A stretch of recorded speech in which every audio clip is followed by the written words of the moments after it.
everybody, my name is Jenny. Welcome to my channel. Today I have a book haul for all of you. Most of these books are used. Only one I bought brand new because I couldn't wait for the price to go down. For some reason during quarantine I have this bad habit of blacking out, buying a lot of books.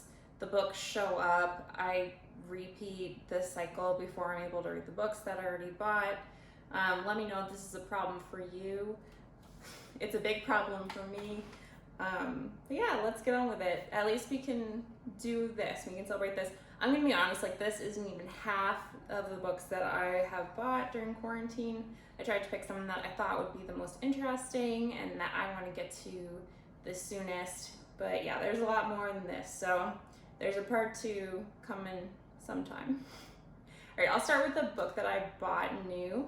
You probably have heard about this before if you're on BookTube. It's called The Five by Hallie Rubenhold. This tells the story of the 5 women that were killed by Jack the Ripper and how they're often misidentified throughout history as women of the night or prostitutes, and how their stories are basically written out of history. And she does a lot of very careful research and kind of talks about these women's lives and the struggles that they've been through. I'm almost done with this book. I'm really enjoying it. It's going to be a part of my monthly wrap-up at the end of the month. I know there are a couple different editions of this book, but I find this one just to be really cool because they did the inside pages like a newspaper, so I think this is made with like recycled paper or something like that. I've never seen a book kind of mimic that style before, so I just thought that that was really neat. But anyway, it's The Five. Moving on to used books. The next couple books I'm going to show you, I would love some feedback on. I'm trying to currently put together my TBR for Victober. So if you've read any of these books before and you have liked them, please let me know if you think that some are better to read before the other. Yeah, let me know. I'm just curious to know what your opinions are. I want to read some Jane Austen next month. And right now I am deciding between Northanger Abbey and Mansfield Park. Northanger Abbey, of course, is a more gothic novel about a woman who falls in love with a man, ends up at his estate, and there are all these secrets and spooky things that are happening, and she's trying to figure out what the deal with this fellow is. I'm interested in picking this one up. I'm also very interested in getting to Mansfield Park, which I believe is more of a social commentary on marriage and economics, and the importance basically of pairing up during the period Jane Austen was writing in. Also excited to turn to this one. Let me know if you've read it and if you've liked it. I have not read any Jane Austen other than Pride and Prejudice, so I'm just looking forward to diving a little bit more into her works. Okay, the next set of books that I am trying to decide between for next month are 2 of the Bronte Sisters' works. The Tenant of Wildfell Hall and Shirley. The Tenant of Wildfell Hall is by Anne and Shirley is by Charlotte.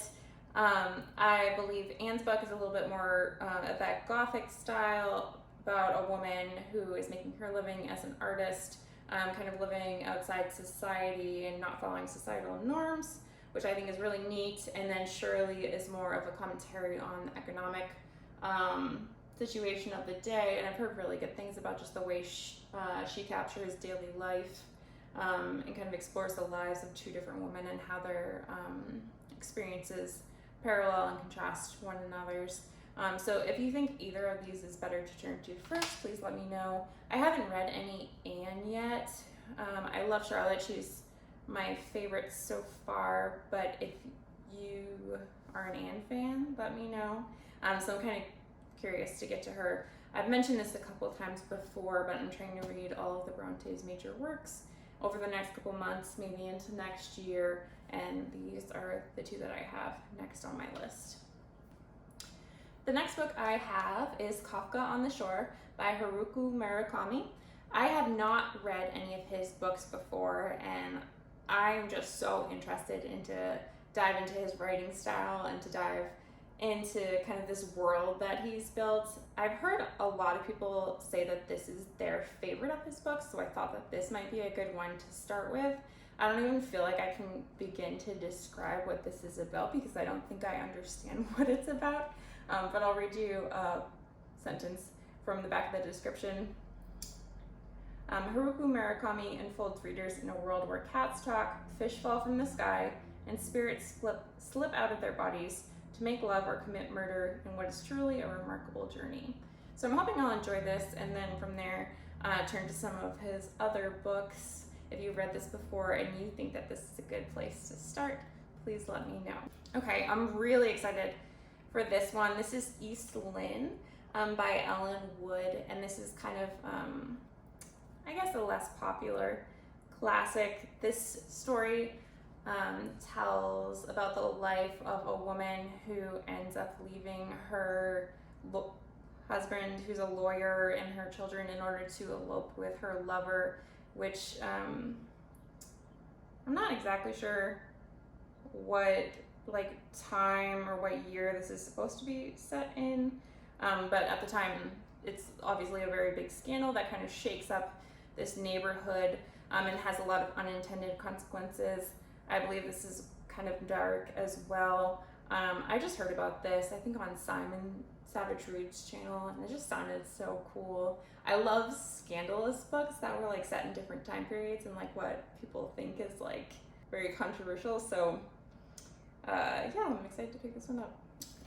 The next book I have is Viper Wine by Hermione Eyre.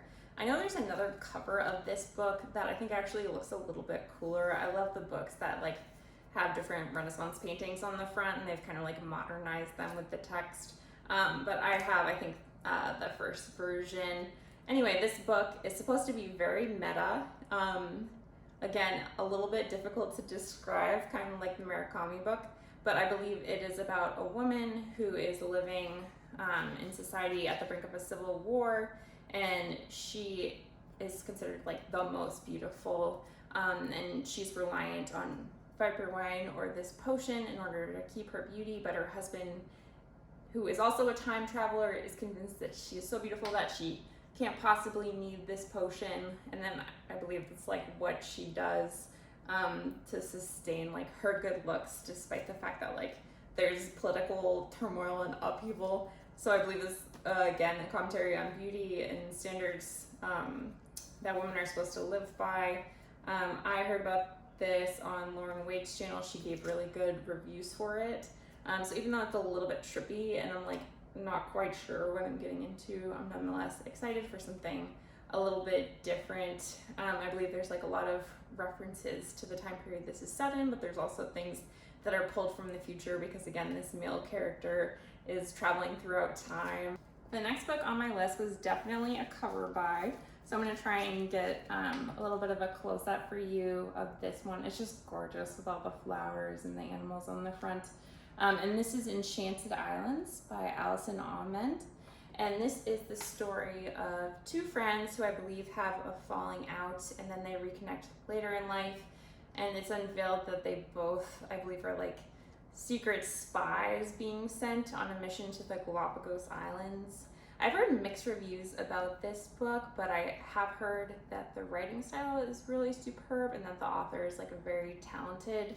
So despite how disjointed the plot may or may not be, a lot of people still really praise her writing. I think this book is just gorgeous. This is a used copy, so it's not perfect, but you also have like the nice maps inside the cover. They're just really beautiful. I believe this also includes some good nature writing, so I'm looking forward to that as well. I'll let you know how this one is. Okay, and last but not least, I have a big one.